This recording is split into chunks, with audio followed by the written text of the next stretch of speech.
Wrestling debuts. Usually, they're awesome. The debut is framed with excitement, the performer has something to prove, the promoter has money in their eyes, and the fandom is wrapped with anticipation at the prospect of a new game changer. And then it all goes more wrong than Jules's internet search history. Think Taz, Sami Zayn, and Goldberg. Anyway, here the phenomenon is examined in reverse. I'm Adam Wilborn from What Culture, and these are 10 terrible wrestling debuts that led to awesome careers. Number 10, Steve Austin. The debut, the WWF spent virtually its entire existence promoting its own brand of sports entertainment as superior to and more glamorous than traditional pro wrestling. And then they debuted Steve Austin as simply a drab man who is nonetheless very good at wrestling, expecting the audience to give half a toss about the sodding ringmaster. The career. That career is considered by many to be the best because Austin was so phenomenally entertaining all of the time that when he wasn't, something felt so off that it compelled Vince McMahon to turn him heel. That is how good he was. In the right role, a hilarious, super working, authentic badass who jaw-jacked the crippling pain of adversity, he was the bloody best. Number 9, The Miz. The debut. WWE initially imagined Miz as a wacky prankster. He hooked water balloons off Titan Towers, cooked with the cooks, and scared people in their cubicles. Miz was a guy who infuriated everybody in that office with his unwanted, forced charisma. And helpfully, this was true of crowds too. He was basically... oh God, he's me. The career. Over time, Miz learned how to channel that detestable show-off persona into one congruous with professional wrestling as a breakthrough mid-card heel. Refining his 24/7 over-the-top shtick into an immaculate set of catchphrases, Miz developed in the ring too, in a manner not too dissimilar to John Cena. He mastered not technique, but match layouts and intangibles to connect with the crowds. Accidentally, perhaps, he was never too good to get cheered, but he was good enough to earn profound respect amongst fans and peers. Number 8, Bray Wyatt. The debut. Teased with well-produced vignettes that somehow conspired to make credible a supernatural character in the 21st century, initial signs were deeply promising for the Bray Wyatt character. It seemed like a perfect storm. A performer they raved about on the inside, chartering his own off-road path to superstardom. Wyatt was the new Undertaker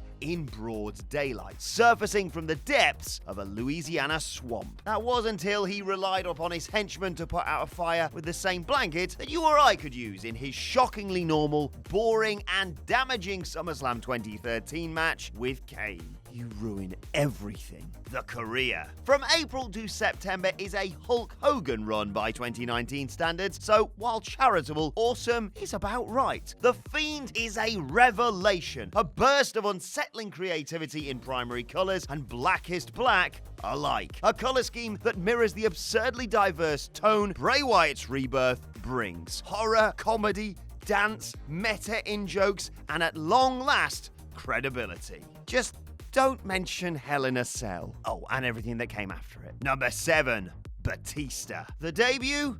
An absurd monster of a man with a body sculpted to Vince McMahon's bespoke pleasure was dressed in a suit and a member of the church, because of course he sodding was. An associate of an evil reverend, as if Friar Ferguson was a gimmick worth reprising, the deacon just stood there, looking creepy. But it turns out he was just as mystified as the rest of us. The career. After dropping this dire early experiment, Batista erupted as a headliner following an excellent, long-simmering rivalry with his Evolution faction leader, Triple H, in which his explosive power was developed and exploited to incredible effect. A badass destroyer capable of working electric hoss battles, Batista developed such real cool presence and comedic timing that he eventually found rare character actor acclaim in Hollywood and is equally revered as a meme incarnate.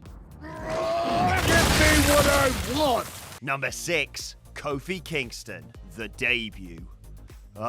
In whitewashed Jamaica, fake Jamaican Kofi Kingston, or Kingston, as he butchered it, smiled away in his paradise before some trouble reared its ugly head in the form of a beach bully. Kofi beat him up, off screen of course, and said twice in 1 minute and 17 seconds, "There's some trouble in paradise." This made Vince McMahon crazy because it was that naff. And while he fared better in ring, impressing with his unreal agility, as debuts go, there was some trouble in paradise. The career. Failed WWE heavyweight title run notwithstanding, Kofi's career was all about the journey ultimately. To remain relevant, over, and entertaining throughout the super served content era is significantly more of an achievement. A dependable singles performer turned charismatic entertainer as a part of the New Day, the low-key triumph of the post-Cena era, Kofi belatedly discovered his charm and natural role as a tag team extraordinaire. His show-stealing Royal Rumble exploits added creativity to the match just when the magic waned somewhat throughout the controversial Roman Reigns years. This distilled his essence as a character. Even when WWE was awful, his presence was a comfort. Number 5. Kazuchika Okada. The debut post-LOL TNA bollocks, Okada re-debuted in New Japan under his Rainmaker gimmick at Wrestle Kingdom 6. He looked, in truth, like an awkward teenager making a foolish sartorial choice on a tragically misguided quest for a first shag. We've all been there. His subsequent challenge of Hiroshi Tanahashi's IWGP Heavyweight title was met with bemusement. The career. But he took not only his belt, but eventually his status as the top star in the company. Okada became a master through his unparalleled perfection of the epic World Championship match. Moving at glacier speed to convey his unassailable dominance, Okada slowly cycles through gears in order to convey the need to intensify his assault against spirited opponents he invariably elevates. Okada wrestles every great version of a classic all at once, and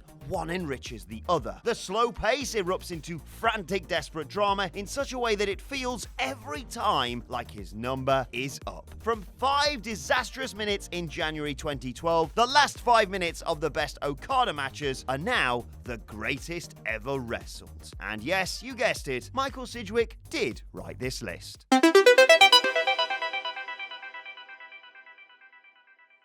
Number 4. Eddie Guerrero.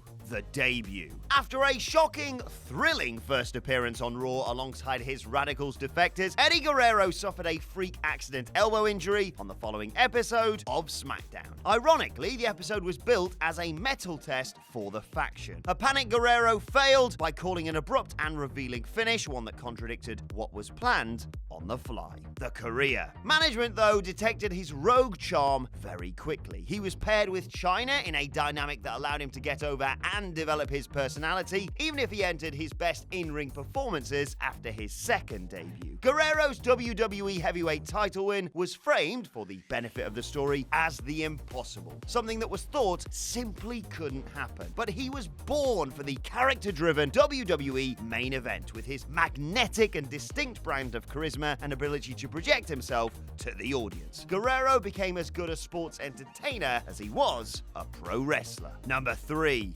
Edge. The debut? Edge debuted under a half-baked, ooh, what's in now direction, as creative settled on an undefined, kids are a bit moody now, aren't they, gimmick that failed to connect with said kids. The career? After transposing his charisma and wit into a reimagined version of his persona and proving to management that he had the personality and the willingness to give his body to the cause, Edge was rewarded with a singles push. He soared as an incorrigible bastard with a keen sense of how to work a match as a heel. Edge used his unusual, unimposing physique to his advantage by recognizing it. Spear aside, he was an excellent defensive wrestler with a supreme in-character knack for spotting the opportunity for a counter.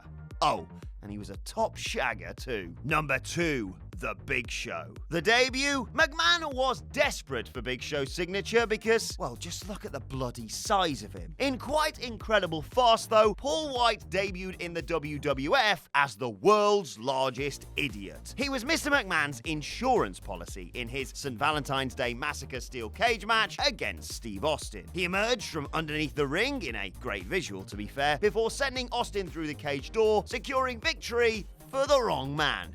Good work, big guy. The career. Totally incoherent his career may be on the whole, but some awesome moments do elevate it. His big-time feeling smoke and mirrors masterclass with Floyd Mayweather, his awe-inspiring chemistry with Brock Lesnar, and the realization of his giant potential in wars with Sheamus and Mark Henry most notably. Number 1. Triple H. The debut? Triple H didn't know his arsehole from his elbow on his WWF debut in 1995. In the guise of a snooty blue blood, Trips failed to project much superiority or class in a squash match that resonated as more awkward than dominant. The career. From Hunter Hearst Helmsley to Triple H, the man matured from aristocrat to ring general, by way of douchebag, to etch his face into the Mount Rushmore of legendarily sly politicians. He had to back up his backstabbing and, well, let's just call it other stabbing to justify his ruthless career, and he did, patchy big match record aside, for a white-hot period in the year 2000 and an epic run as that decade crept into the next. Trips perfected the scintillating, timeless drama of the WWE style at its best, with performances